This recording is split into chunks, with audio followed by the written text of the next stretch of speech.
Hello, this is Doug Flake, and as you can see, I've got my pawpaw mug, so we're ready to go today. I'm going to begin with asking you this question. Are you ready to make decisions in your life that would impact your future? If you are, stay tuned. The video that you're about to watch explains some of these things and what's required to have a decision that you have firmly made and then see it through to the end. This is Doug Flake. Looking forward to seeing you in the next few minutes. A 5-minute video that can change your life. See you later. Hello, this is Doug Flake, and we're talking today, like we are all week, about decisions determine our destiny. Now, I'm going to just go over a few things because I know that it will help. I hope that you have been reading the lessons that we've been posting. They're short and should give us something to think about. And I've always said it's not a sin to think. God gave us a brain and we ought to use it. Well, we're talking about decisions determine destiny. And just a few points that I want to bring out is that we asked the question in one of our posts, once you've made a decision, once you've decided something, what next? And that's what we want to talk about today a little bit, what next? But once you've gone through the process, you've got information, you've made an informed, educated decision.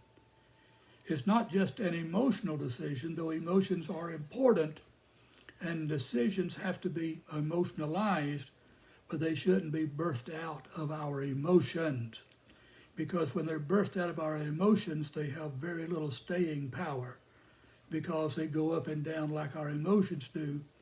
But when you make a decision that is informed, researched, and you've checked things out, and you've come to the conclusion, this is what I want to do, then it has to be more than just emotions. It has to affect the cognitive part of us. It has to be a mental thing, and so forth. And we talk more about that later.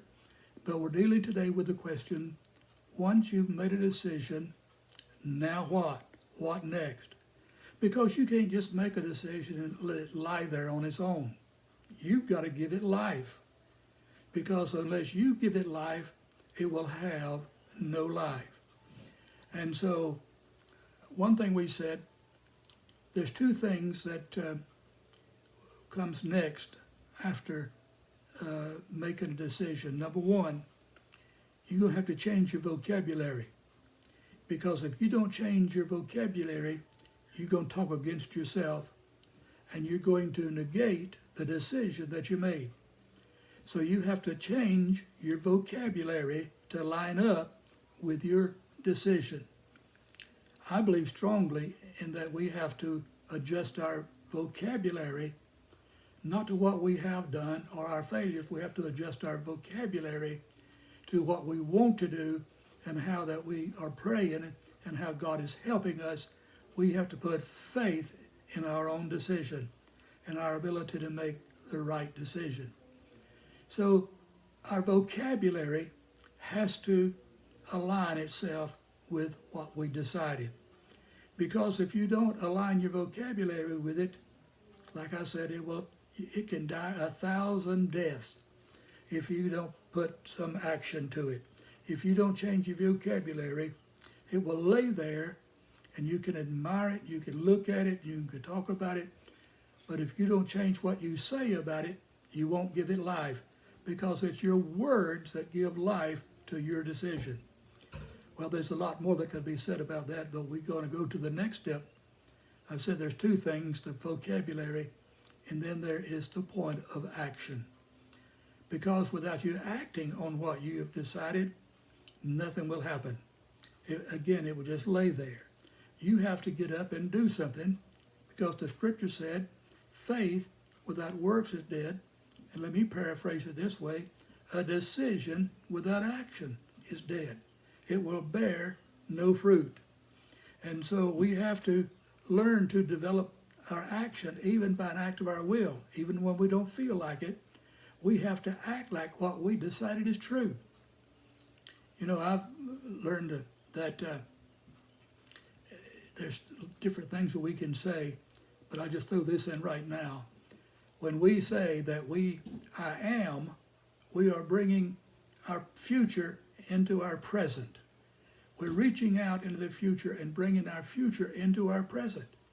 So when you say, I have decided, I am acting on this, you are causing it to come out of your future and into your present.